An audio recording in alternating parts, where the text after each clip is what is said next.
इस कहानी की शुरुआत दो बदकिस्मत लोगों से होती है जो हमेशा की तरह पैसों को एक जगह से दूसरी जगह पहुंचाने का काम कर रहे होते हैं। लेकिन इस बार किस्मत उनके साथ बहुत बड़ा खेल खेलने वाली थी। अचानक वह दोनों एक बहुत बड़े अपराध के मामले में फंस जाते हैं। मामला इतना ज्यादा बिगड़ जाता है कि बीयर्डी को अपनी जान बचाकर भागना पड़ता है। फिर कहानी में एक रहस्यमयी लड़की की एंट्री होती है। उसके आने के बाद पहले से खराब हालात और ज्यादा उलझ जाते हैं और सब कुछ पूरी तरह बेकाबू होने लगता है। लेकिन अब जब हालात इतने आगे बढ़ चुके थे तो खाली हाथ वापस जाना बेवकूफी होती, इसलिए उन्होंने सोचा कि क्यों ना इस मौके का फायदा उठाया जाए। उन्हें बिल्कुल अंदाजा नहीं था कि 3 अलग अलग लोगों के पीछा करने के बाद भी आखिर में सबसे बड़ा फायदा उन्हीं दोनों को मिलने वाला है। पैसा, दौलत, महंगी गाड़ियां और खूबसूरत लड़कियां, सब कुछ अब उनके हाथों में आने वाला था। और यही इस कहानी को और मजेदार बना देता है। कहानी एक बिल्कुल साधारण सी दोपहर से शुरू होती है। एक नया आर्मर्ड ट्रक गार्ड जिसका नाम ट्रेविस था, बैंक के अंदर पूरे आत्मविश्वास के साथ जाता है। वह अपने साथी को ड्यूटी सौंपने के लिए जरूरी कागजों पर साइन कर रहा होता है। तभी उसके पीछे एक बेहद खूबसूरत लड़की आकर खड़ी हो जाती है। लड़की को देखते ही ट्रेविस पूरी तरह उस पर फिदा हो जाता है। उसे लगता है कि शायद उसकी किस्मत आखिरकार चमक गई है। लेकिन अगले ही पल उसे पता चलता है कि लड़की को उससे नहीं बल्कि उसके हाथ में पकड़ी हुई पेन से मतलब था। ट्रेविस को लगता है कि उसका रोमांस शुरू होने से पहले ही खत्म हो गया। तभी अचानक वह लड़की उसे पीछे से आवाज देती है। लड़की साफ इशारा करती है कि वह ट्रेविस को ड्रिंक के लिए बुलाना चाहती है। ये सुनते ही ट्रेविस के चेहरे पर खुशी साफ दिखाई देने लगती है। लेकिन तभी कुछ ऐसा होता है जिसे देखकर कोई भी हैरान रह जाए। ट्रेविस अचानक अपनी गन निकाल लेता है और सीधे लड़की पर तान देता है। ऐसा लगता है जैसे उसके दिमाग की कोई तार अचानक जल गई हो। लड़की खुद भी उसकी हरकत देखकर हैरान रह जाती है। सच कहा जाए तो कुछ लोग आखिर तक सिंगल क्यों रहते हैं, इसका जवाब ट्रेविस जैसे लोग ही होते हैं। लेकिन अच्छी बात यह थी कि यह अजीब और शर्मनाक मामला जल्दी खत्म हो गया और वहां ज्यादा हंगामा नहीं हुआ। ट्रेविस जब लड़की द्वारा दिए गए कागज को ध्यान से पढ़ता है तो उसके चेहरे पर फिर से मुस्कान लौट आती है। उसी रात ट्रेविस उस लड़की के साथ डेट पर जाता है। लड़की का व्यवहार इतना अच्छा होता है कि ट्रेविस खुद को बहुत खास महसूस करने लगता है। लेकिन उसके मन में थोड़ा डर भी रहता है क्योंकि सब कुछ बहुत जल्दी और बहुत आसानी से हो रहा था। उसे बिल्कुल अंदाजा नहीं था कि उस लड़की का असली मकसद कुछ और ही था और वह सिर्फ उसे इस्तेमाल कर रही थी। पूरी रात मजे करने के बाद अगली सुबह ट्रेविस बहुत ज्यादा खुश होकर काम पर पहुंचता है। उसका मूड पहले से बिल्कुल अलग होता है। लेकिन दूसरी तरफ उसका नया साथी रसल बिल्कुल भी खुश नहीं दिख रहा था। उसके चेहरे से साफ पता चल रहा था कि वह परेशान है। असल में आज रसल और उसकी पत्नी नैटली की शादी की 25वीं सालगिरह थी और वह इस दिन को खास बनाना चाहता था। उसने पहले से ही पूरा प्लान बना लिया था। घर से निकलते समय उसने अपनी पत्नी से वादा किया था कि आज रात दोनों उसी रेस्टोरेंट में जाएंगे जहां उनकी पहली मुलाकात हुई थी। इतना ही नहीं, रसल ने अपनी पत्नी से यह भी कहा था कि सिर्फ 6 महीने बाद वह नौकरी छोड़ देगा और फिर दोनों पूरी दुनिया घूमेंगे। लेकिन उसकी खुशी ज्यादा देर तक नहीं टिकती क्योंकि उसका बॉस क्लार्क उसकी लीव रिक्वेस्ट जानबूझकर इग्नोर कर देता है। क्लार्क न सिर्फ उसकी छुट्टी रद्द कर देता है बल्कि उसे एक नया और बेहद परेशान करने वाला पार्टनर भी दे देता है जो और कोई नहीं बल्कि ट्रेविस होता है। रसल जब ट्रेविस को अपने सामने खड़ा देखता है तो उसका गुस्सा और बढ़ जाता है। उसे कल बैंक में हुई बेवकूफी वाली घटना अभी भी याद थी। वह ट्रेविस को इशारा करता है कि जल्दी से काम शुरू करे। लेकिन ट्रेविस बिल्कुल शांत रहने वालों में से नहीं था। जैसे ही दोनों मिले, ट्रेविस लगातार बोलना शुरू कर देता है। वह रसल की तारीफ करते हुए कहता है कि नए गार्ड्स के बीच वह एक लेजेंड की तरह मशहूर है। वह कहता है कि रसल के साथ काम करना उसके लिए बहुत बड़ी किस्मत की बात है और वह इस मौके को कभी नहीं भूलेगा। लेकिन रसल उसकी बातों में जरा भी नहीं आता। वह ट्रेविस के कपड़ों से लेकर उसके काम करने के तरीके तक हर चीज पर उसे डांटना शुरू कर देता है। बेचारा ट्रेविस उसकी डांट के सामने एक शब्द तक नहीं बोल पाता और बस चुपचाप उसकी बातें सुनता रहता है। आखिर में रसल उसे सख्त चेतावनी देता है। वह कहता है कि आज उसकी शादी की 25वीं सालगिरह है। अगर ट्रेविस ने आज रात उसकी वाइफ के साथ होने वाली डेट खराब की तो वह उसे जिंदा नहीं छोड़ेगा। लेकिन रसल ने ट्रेविस की समझदारी को जरूरत से ज्यादा समझ लिया था। ट्रेविस उसकी चेतावनी को बिल्कुल गंभीरता से नहीं लेता। उल्टा वह मुस्कुराते हुए उसके करीब आता है और पूछने लगता है कि आज रात एनिवर्सरी पर वह क्या खास करने वाला है। काफी देर तक ट्रेविस की बातें सुनने के बाद आखिरकार आर्मर्ड ट्रक चलना शुरू करता है और दोनों अपनी यात्रा पर निकल पड़ते हैं। उन्हें बिल्कुल अंदाजा नहीं था कि यह साधारण सा दिखने वाला सफर आगे चलकर बहुत खतरनाक बनने वाला है। दूसरी तरफ एक वेयरहाउस में 3 लुटेरे आर्मर्ड ट्रक को लूटने की योजना बना रहे होते हैं। उनकी लीडर वही खूबसूरत लड़की थी जो पिछली रात ट्रेविस के साथ डेट पर गई थी। असल में उसने जानबूझकर ट्रेविस से दोस्ती की थी ताकि आर्मर्ड ट्रक की पूरी जानकारी हासिल कर सके। वह बाकी दोनों लुटेरों को बताती है कि 1 घंटे बाद ट्रेविस वाला ट्रक एक लंबे डेड जोन से गुजरने वाला है। उसके बाद वह ट्रक प्लेजेंट व्यू न्यूयॉर्क पहुंचेगा। लेकिन असली निशाना यह ट्रक नहीं था। जोई नाम की वह लड़की बताती है कि उसे ट्रेविस और रसल की मदद से $60 मिलियन की गैम्बलिंग मनी लूटनी है। इतने ज्यादा पैसों का नाम सुनते ही दोनों दोनों मेल रॉबर्स की आंखें चमक उठती हैं और उनका एटीट्यूड तुरंत बदल जाता है। दोनों बिना देर किए इस मिशन में शामिल होने के लिए तैयार हो जाते हैं और पूरी मदद का वादा करते हैं। उसी समय आर्मर्ड ट्रक शहर छोड़ चुका होता है। रास्ते में कई पिकअप पॉइंट्स से पैसा लेने के बाद ट्रक पूरी रकम से भर जाता है। पूरे रास्ते ट्रेविस आराम से खाते पीते हुए मजे करता रहता है, जैसे कोई स्कूल ट्रिप पर आया हुआ बच्चा हो, जबकि रसल पूरे समय चुप और परेशान बैठा रहता है। 10 साल की नौकरी ने उसके अंदर की सारी खुशी खत्म कर दी थी। उसे समझ ही नहीं आता कि कोई इंसान काम पर आते हुए इतना खुश कैसे हो सकता है। सफर धीरे धीरे आगे बढ़ता रहता है और पूरा रास्ता ट्रेविस की बेकार जोक्स से भरा रहता है। कुछ देर बाद आर्मर्ड ट्रक उस डेड जोन के पास पहुंच जाता है जहां नेटवर्क पूरी तरह बंद हो जाता है। डिस्पैच सेंटर पहले ही दोनों को वार्निंग देता है कि उस इलाके में जाने के बाद कम से कम 70 मिनट तक उनसे कोई संपर्क नहीं हो पाएगा। अगर उस दौरान कोई हमला हुआ तो उन्हें खुद ही सब संभालना पड़ेगा, इसलिए दोनों को पूरी सावधानी रखने को कहा जाता है। लेकिन ट्रेविस इसे भी मजाक में लेता है। वह कहता है कि उसे ना आसमान का डर है ना जमीन का। उसके हिसाब से अगर कोई हमला करेगा तो वह सीधा लड़ाई करेगा और सब संभाल लेगा। लेकिन रसल के मन में अजीब सा डर बैठ चुका था। उसे लगातार लग रहा था कि आज जरूर कुछ बुरा होने वाला है। वह ट्रेविस को समझाता है कि अपना मजाक वाला रवैया छोड़ दे, क्योंकि अगर मिशन खराब हुआ तो दोनों की जिंदगी बर्बाद हो जाएगी। लेकिन जैसे ही वह अपनी बात खत्म करता है तभी रियर मिरर में कुछ सस्पिशियस कार्स दिखाई देने लगती हैं। वह गाड़ियां तेजी से आर्मर्ड ट्रक के करीब आने लगती हैं और रसल तुरंत समझ जाता है कि मामला खतरनाक है। दूसरी तरफ ट्रेविस डर के मारे हकलाने लगता है। उसकी पहले वाली सारी बहादुरी एक पल में गायब हो जाती है। तभी एक पिकअप ट्रक आगे निकलता है और उसमें बैठा एक आदमी व्हाइट बोर्ड दिखाकर उन्हें ट्रक रोकने का इशारा करता है। यह देखकर रसल तुरंत डिस्पैच सेंटर से संपर्क करने की कोशिश करता है, लेकिन रेडियो पूरी तरह बंद हो चुका था। इसी बीच पीछे वाली गाड़ी अचानक तेजी से आगे आती है और आर्मर्ड ट्रक के अंदर टीयर गैस ग्रेनेड फेंक देती है। कुछ ही सेकंड में पूरा कैबिन धुएं से भर जाता है। तेज जलन की वजह से ट्रेविस अपनी आंखें तक नहीं खोल पाता। ट्रक धीरे धीरे सड़क से हटने लगता है और हालात पूरी तरह बेकाबू होने लगते हैं। रसल तुरंत ट्रेविस की तरफ भागता है और एनर्जी ड्रिंक की बोतल उठाकर उसकी आंखों पर डालता है ताकि जलन कम हो सके। उसी समय लुटेरे आर्मर्ड ट्रक के टायर्स को निशाना बनाना शुरू कर देते हैं और दोनों गाड़ियां एक दूसरे से टकराने लगती हैं। तेज रगड़ की वजह से सड़क पर चिंगारियां उड़ने लगती हैं। तभी दाईं तरफ वाली रॉबर कार अचानक कंट्रोल खो देती है। वह सड़क से बाहर निकलकर दूसरी रॉबर कार से टकरा जाती है और रसल और ट्रेविस के लिए बच निकलने का मौका बन जाता है। खतरा थोड़ी देर के लिए टलने के बाद रसल तुरंत वेंटिलेशन सिस्टम चालू करता है और पीछे का डोर खोल देता है। धीरे धीरे स्मोक बाहर निकलने लगता है और तब जाकर ट्रेविस को लगता है कि उसकी जान बच गई है। जैसे ही हालत थोड़ी सामान्य होती है, ट्रेविस फिर से अपनी ड्राइविंग की तारीफ करना शुरू कर देता है। वह कहता है कि बाकी के 128 किलोमीटर वह सिर्फ 40 मिनट में पूरा कर सकता है। लेकिन उसकी बात खत्म होते ही आर्मर्ड ट्रक अचानक जोर से हिलता है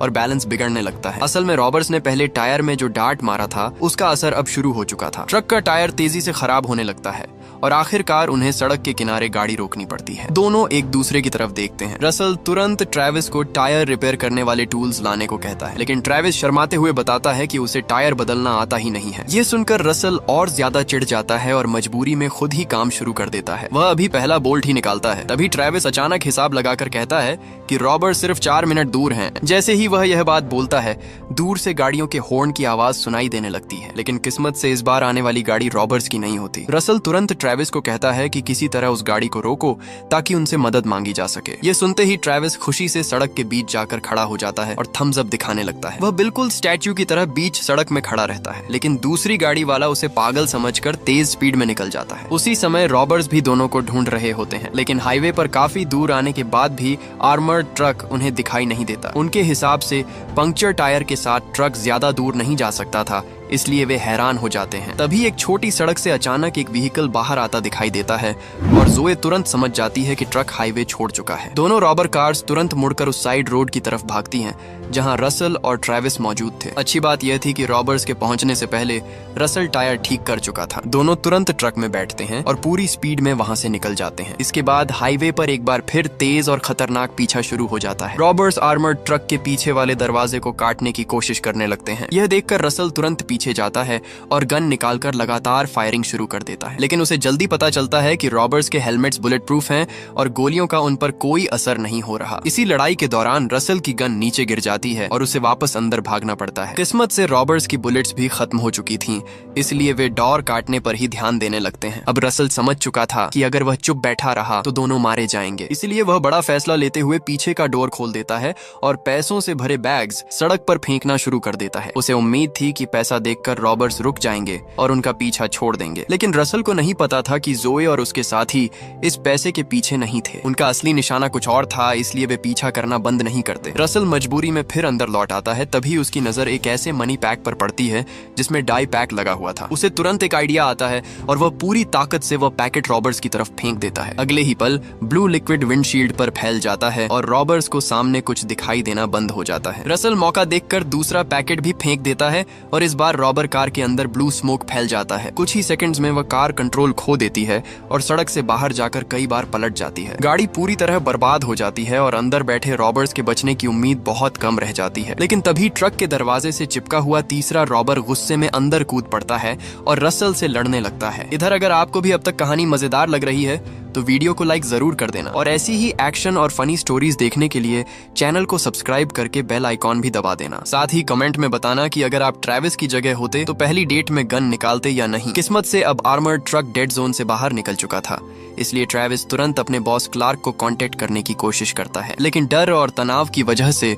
उसका दिमाग पूरी तरह खाली हो चुका था और वह ठीक से कुछ बोल ही नहीं पा रहा था। काफी देर चिल्लाने के बाद भी वह सिर्फ इतना ही कह पाता है कि वे बहुत बड़ी मुसीबत में फंस चुके हैं। क्लार्क गुस्से में रसल का नाम पुकारता है, लेकिन उस समय रसल रॉबर के साथ जोरदार लड़ाई कर रहा होता है। लेकिन अचानक रसल पूरी ताकत लगाकर रॉबर को नीचे गिरा देता है और तुरंत पीछे का डोर बंद कर देता है। इसके बाद वह कॉइन्स से भरा एक भारी बैग पीछा कर रही रॉबर कार पर फेंक देता है। अगले ही पल जोरदार एक्सप्लोजन होता है और पूरी कार आग की लपटों में घिर जाती है। ये देखकर ट्रेविस खुशी से चिल्लाने लगता है और लगातार रसल की तारीफ करने लगता है। लेकिन दोनों ये नहीं देख पाते कि आर्मर्ड ट्रक का पीछे वाला डोर फिर से खुल चुका था। कुछ ही देर में ट्रेविस और रसल को पकड़कर एक वेयरहाउस में ले जाया जाता है। वहाँ उनके सामने वही लड़की आती है जिसने पिछली रात ट्रेविस के साथ डेट की थी। जैसे ही वह अपना हेलमेट उतारती है, ट्रेविस की आंखें पूरी तरह खुल जाती हैं। अब उसे समझ आता है कि वह शुरू से ही एक जाल में फंस चुका था और लड़की ने उसे इस्तेमाल किया था। लेकिन जोए उसके सवालों पर ध्यान नहीं देती और सीधे असली बात बताना शुरू करती है। वह कहती है कि क्लार्क उनका अंदर का आदमी नहीं था जैसा वे सोच रहे थे। असल में पूरी प्लानिंग उसी ने खुद की थी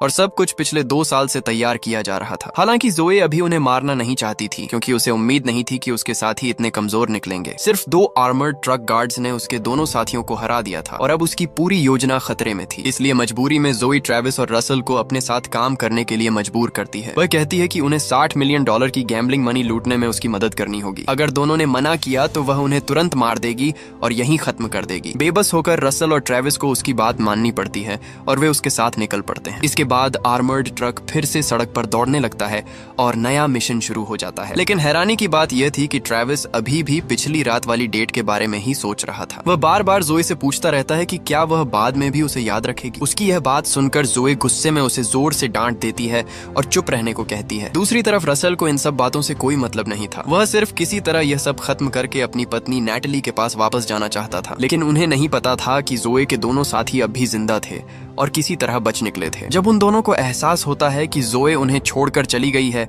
तो उनके चेहरे गुस्से से भर जाते हैं। वे $60 मिलियन को इतनी आसानी से छोड़ना नहीं चाहते थे, इसलिए उन्होंने फिर से पीछा करने का फैसला किया। दूसरी तरफ आर्मर्ड ट्रक एक रिपेयर शॉप पर पहुंचता है जहां जोए का एक और साथी पहले से मौजूद था। उसका नाम फाइटर था और वह आगे की तैयारी कर रहा था। इसके बाद तीनों मैकेनिक का भेष बनाकर अंदर जाते हैं ताकि कुछ देर आराम कर सकें और अगला प्लान बना सकें। लेकिन जहां जोए शांत दिखाई दे रही थी, वहीं रसल और ट्रेविस अंदर से बहुत डरे हुए थे। हालत इतनी खराब थी कि दोनों ठीक से खाना तक नहीं खा पा रहे थे। ये देखकर जोए जल्दी जल्दी खाना खत्म करती है और उन्हें अगला पूरा प्लान समझाने लगती है। वह बताती है कि 2:45 से पहले उन्हें सरेंटो कसिनो पहुंचना होगा। वहीं से उन्हें $60 मिलियन की गैम्बलिंग मनी लूटनी थी। उसकी बात सुनते ही रसल तुरंत समझ जाता है कि इस प्लान में बहुत बड़ा खतरा है। वह कहता है कि पूरे स्टेट में कसिनो कैश ट्रांसपोर्ट का काम सेंट्रल डिस्पैच स्टेशन संभालता है। ऐसे में नए गार्ड्स को देखकर सिक्योरिटी वाले तुरंत शक करेंगे और उन्हें रोक देंगे। लेकिन जोए को इसकी कोई चिंता नहीं थी क्योंकि उनके पास असली आर्मर्ड ट्रक और गार्ड्स की पहचान मौजूद थी। उसके हिसाब से मौके पर जो होगा देखा जाएगा और किसी तरह अंदर घुस जाएंगे। लेकिन उसे डर था कि रसल कहीं भाग ना जाए, इसलिए वह उसे डाइनिंग टेबल से हैंडकफ कर देती है। इसके बाद वह वह ट्रेविस को साथ लेकर बाहर तैयारी करने चली जाती है। कुछ देर बाद जब दोनों वापस आते हैं तो देखते हैं कि रसल वहाँ से गायब हो चुका था। असल में उसने ग्लास तोड़कर उसके टुकड़े से हैंडकफ काट ली थी और भाग निकला था। रसल के भागते ही जोई और ट्रेविस तुरंत उसके पीछे दौड़ पड़ते हैं। दोनों जल्दी से उसे पकड़ना चाहते थे, लेकिन जैसे ही वे एक मोड़ पर पहुंचते हैं अचानक रसल पीछे से आता है और जोई को पकड़कर उसका गला दबा देता है। रसल सोचता है कि अब वह जोई को हॉस्टेज बनाकर खुद और ट्रेविस को यहाँ से छुड़ा सकता है, लेकिन ट्रेविस पूरी तरह जोई के प्यार में पागल हो चुका था और उसका दिमाग काम करना बंद कर चुका था। वह रसल की मदद करने के बजाय हैंडकफ्स उठाकर जोई को वापस दे देता है। इतना ही नहीं, वह खुद जोई के साथ गैम्बलिंग मनी लूटने के लिए भी तैयार हो जाता है। यह देखकर रसल पूरी तरह बेबस हो जाता है और मजबूरी में उसे दोनों के साथ रहना पड़ता है। तीनों लोग तय समय से 30 मिनट पहले टारगेट लोकेशन पर पहुंच जाते हैं, लेकिन तभी अचानक आर्मर्ड ट्रक के दरवाजे पर कोई दस्तक देता है। दरवाजा देखते ही रसल की आंखें हैरानी से बड़ी हो जाती हैं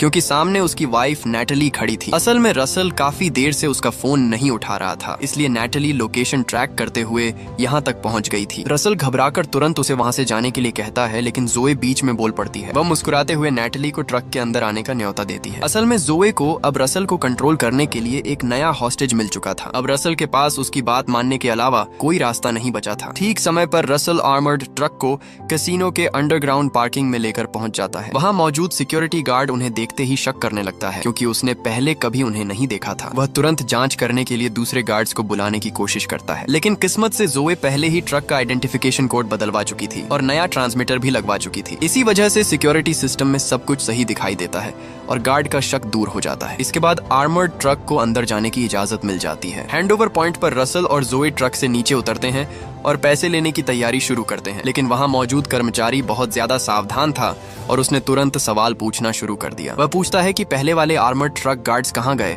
और नए लोग क्यों आए हैं। रसल तुरंत झूठी कहानी बना देता है। वह कहता है कि कल ड्यूटी के दौरान उन गार्ड्स पर हमला हुआ था। वे अभी भी हॉस्पिटल के इमरजेंसी रूम में हैं, इसलिए सेंट्रल डिस्पैच ने उन्हें भेजा है। रसल इतनी आसानी से झूठ बोल देता है कि लगता ही नहीं ये कहानी उसने उसी समय बनाई है। हैरानी की बात यह थी कि कैसीनो स्टाफ उसकी बात पर भरोसा भी कर लेता है। इसके बाद वे दोनों को वॉल्ट तक लेकर जाते हैं जहां $60 मिलियन कैश रखा हुआ था। धीरे धीरे पूरा पैसा आर्मर्ड ट्रक में लोड किया जाने लगता है। सब कुछ इतनी आसानी से होता देखकर जोए के चेहरे पर खुशी साफ दिखाई देने लगती है, लेकिन तभी एक अच्छे कपड़े पहना हुआ आदमी उनके पास आता है। वह जोए को देखकर कहता है कि वह उसे पहचानता है क्योंकि वह उसके पिता का पुराना दोस्त है। हालांकि ये छोटी सी बात उनके प्लान पर ज्यादा असर नहीं डालती और काम आगे बढ़ता रहता है। कुछ ही देर में पूरा $60 मिलियन ट्रक में भर दिया जाता है और वे वहां से निकलने की तैयारी करने लगते हैं, लेकिन तभी असली आर्मर्ड ट्रक उम्मीद से पहले वहां पहुंच जाता है। उसे देखते ही रसल तुरंत समझ जाता है कि अब मामला बिगड़ने वाला है। वह बिना देर किए एक्सेलरेटर दबाता है और तेजी से पार्किंग से बाहर निकल जाता है। उसका ट्रक असली आर्मर्ड ट्रक के बिल्कुल पास से गुजरता है और पूरी स्पीड में सड़क पर आ जाता है। इधर बेसमेंट में मौजूद सिक्योरिटी गार्ड अब पूरी तरह कंफ्यूज्ड हो चुका था। उसे समझ नहीं आता कि एक ही जगह पर दो आर्मर्ड ट्रक्स कैसे हो सकते हैं, लेकिन जब तक उसे सच्चाई समझ आती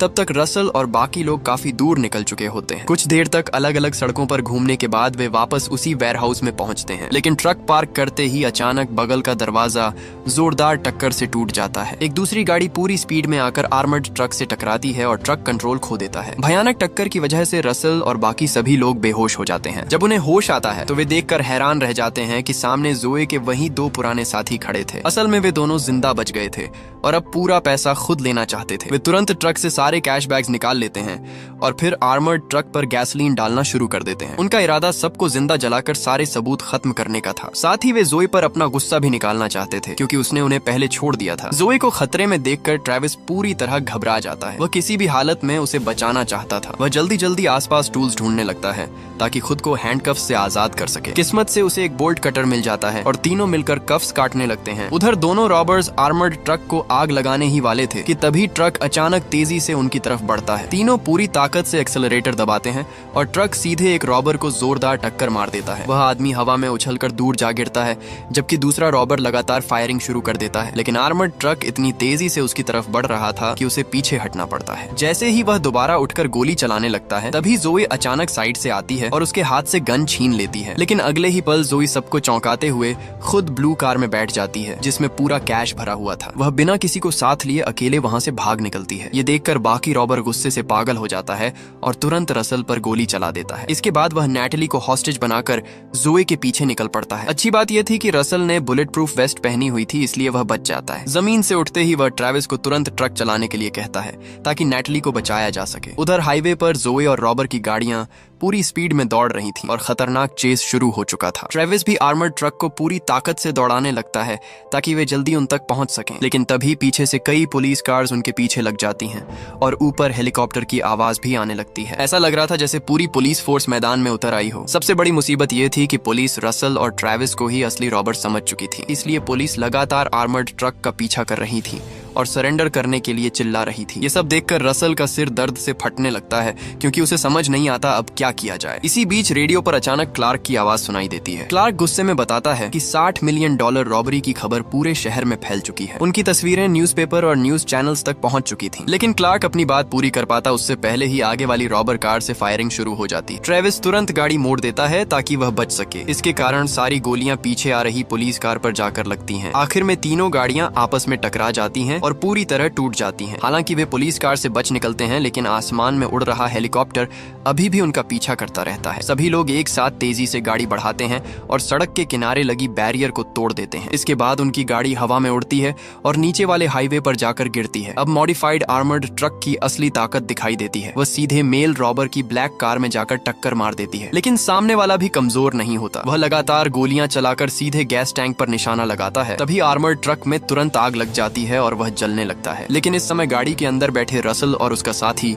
यह बात समझ ही नहीं पाते। जब गैस पेडल गर्म होने लगता है तब दोनों जल्दी से गाड़ी से बाहर कूद जाते हैं और भागने लगते हैं। तभी सही समय पर जोए वहां पहुंच जाती है। वह अपनी विंडशील्ड की मदद से दोनों को बचा लेती है। हालांकि वह इस बात से गुस्सा होती है कि दोनों उसे छोड़कर भाग गए थे, लेकिन इस समय सबसे जरूरी काम आगे भाग रहे मेल रॉबर को रोकना होता है। तभी तीनों अचानक फंस जाते हैं और मजबूरी में कार के पीछे छिप जाते हैं। डर की वजह से कोई भी बाहर नहीं निकलता। जब उन्हें लगता है कि अब उनकी जान नहीं बचेगी, तभी अचानक गोलियों की आवाज बंद हो जाती है। असल में नैटली, जिसे सब बेहोश समझ रहे थे, अब होश में आ चुकी होती है। इसके बाद नैटली पीछे से हमला कर देती है और रॉबर को नीचे गिरा देती है। इसी के साथ ये ट्रांसनेशनल रॉबरी अचानक खत्म हो जाती है। कुछ देर बाद पुलिस वहां पहुंच जाती है और पूरे इलाके को संभाल लेती है। सारी सच्चाई सामने आने के बाद रसल और बाकी तीनों को बेगुनाह मान लिया जाता है। ट्रेविस सबसे ज्यादा खुश होता है क्योंकि उसे जोई का छोड़ा हुआ एक नोट मिल जाता है और इसी के साथ ये मूवी खत्म हो जाती है। इस वीडियो को देखने के लिए धन्यवाद। आपको ये मूवी कैसी लगी नीचे कमेंट करके जरूर बताइए एंड वीडियो को लाइक और चैनल को सब्सक्राइब करना न भूले, जो आप इस तरह की और वीडियोस देख पाए।